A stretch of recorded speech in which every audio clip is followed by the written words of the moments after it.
So my name is Yushan Tang, and I've been lived in Northern Ireland for over a decade. So through this Bridge to China workshop, we were invited to exploring Chinese collections at the Ulster Museum. And among all the artifacts, there were one particular item really attracted my attention. Um, there were a delicate pair of bow shoes. So we call it gongxie in Mandarin.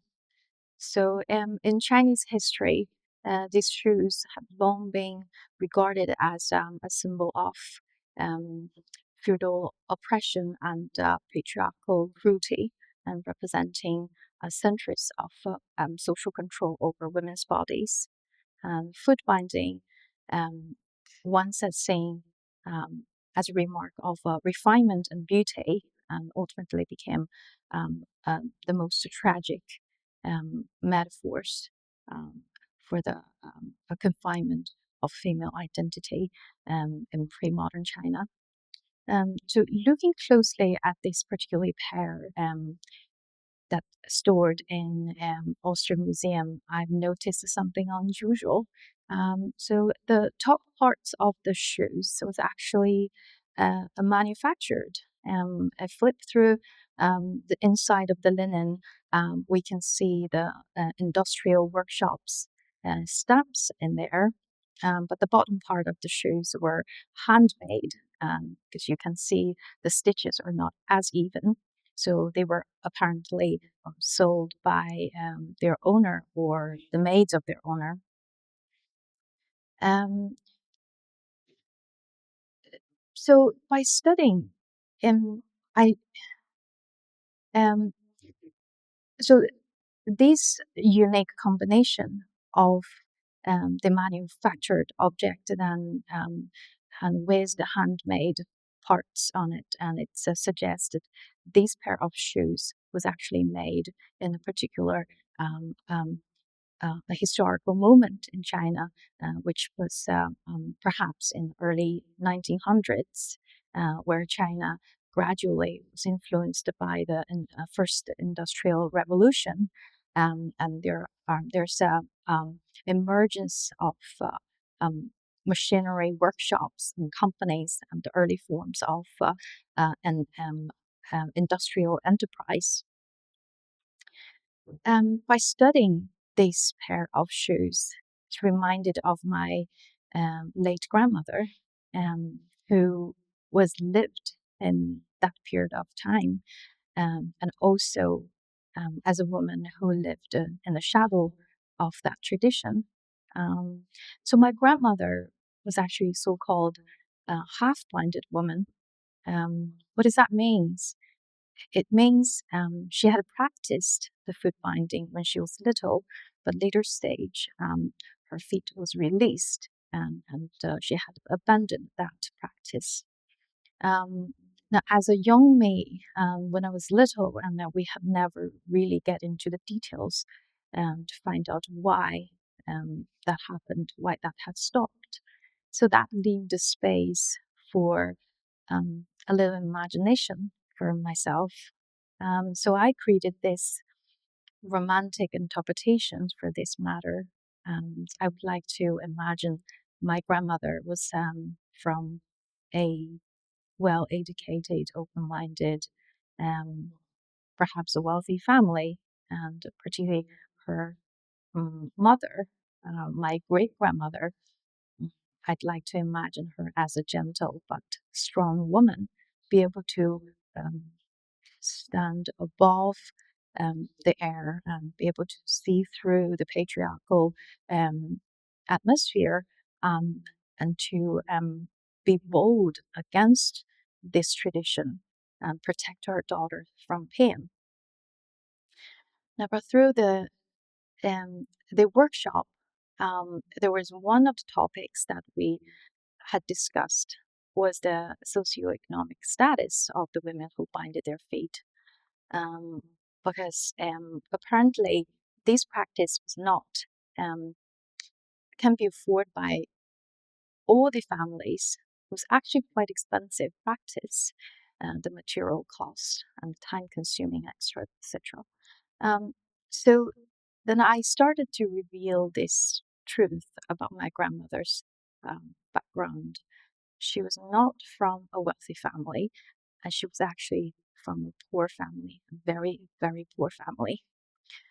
And then you dig a little bit deeper, that she began with the foot binding, then abandoned later stage. So that tells me that she was from, um, probably was born a, a family had a bit of wealth, and later stage turned into poverty. Um, so at the beginning, when I learned this truth, it was feeling a sense of loss. Um, but then I reflect a little bit more, of the reason why I created this idealistic figure. Um, and I guess a young me, a young person, often valued the strength um, come with fame and wealth. But when I finally accepted the truth, and I think it doesn't actually, my grandmother's image is that it's actually not far away um, from what I created about her. So she was never educated, and she was married at a very young age to my grandfather, as a second wife. So she had four children of her own and raised another four children of my grandfather's first wife left over. So she raised eight children and had plenty grandchildren. And as a young her, and she gained her reputation and um, her reputation and her dignity among the villagers. So I read this, not as a, not as a disappointment, as I can see she still carry on all the qualities that I'm seeking, um, as the sense of survival, resilience, and independence. Um, but this is not actually um a a story of a tribute for my grandmother. Um, what I would like to share was actually another side of her, um, and it was actually the contradicted part of her. As I said, she had eight children and plenty grandchildren, and I was the only child she had looked after since I was a baby, and lived in my family home with my mother until she had passed away when I was 19 years old. Um, when I was 19 years old, and was an age that I was busy with move on with my life and going to the university and etc. But after her funeral, I have learned um, that she had left me nothing. Instead, she had left all her money, all her, well, not a lot, but to her grandson, which she barely spent any time with. Um, I I couldn't accept this, um, but at the time, similarly, I was the only person who got hurt in the whole wide world, and I was the only person who thought this was not okay. And everyone else in my family and thought this is absolutely acceptable, natural, and move on with the life. And nobody ever asked me, "Are you okay with it?" So this idealistic grandmother, which I had a lot of emotional bonding with, and the fact, the puzzles she left with me, the bit of a fact that I learned, um, had created this turbulence in me, inside me had carried me for years, and it carried on since, after long while after I moved here. Um, but weirdly, this bit of turbulence had um, created an extraordinary strength in me, and I made sure I walk extra miles of everything I do. I make sure that I excel. Um, I'm now a mother of two, business founder, and I'm an academic researcher at Queen's University. I guess all what I'm trying to do is trying to say that I'm worthy as a girl, as a woman. I'm worthy. Um, Now, thankfully, this unrest part of me have been. I got answer on my wedding day in 2017. My mom flew over from China and brought a pair of bridal earrings. Um, and she presented at my wedding and surprised me and put it on for me. And later I learned um, this left. This was actually from my late grandmother. She left this for my mom. It was from her dory, and she asked my mom to add a little bit more. That made this bridal earrings when I was turned 18.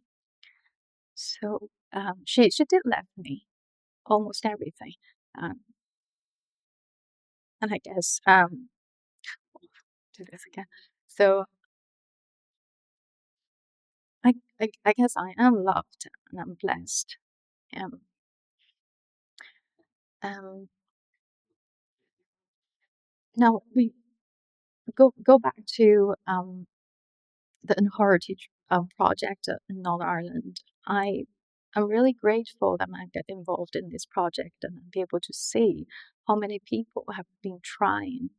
Um, you know, um, I have been trying to create it Northern Ireland and turn it into be a more inclusive and welcoming and lively and full of diversity. Um, and the staff in Austrian Museum, whoever was get involved in the World Collection, they are. I've learned they're not solely just a store, a piece of past. These project they are not only the part of history or pain. They are contain personal stories and memories. And for me, these objects, like a time capsule, they speak to you when you let them, or um, they they created a self reflection and they lead you to think about where you come from and where you're going. Um, I guess today, up to today, and I would like to think that the messages my grandmother would like to leave me is keep singing, whether there's you being heard or never being heard, and keep blooming, um, whether you've been seen or never been seen. You're worth to the world, and you're worth to everything.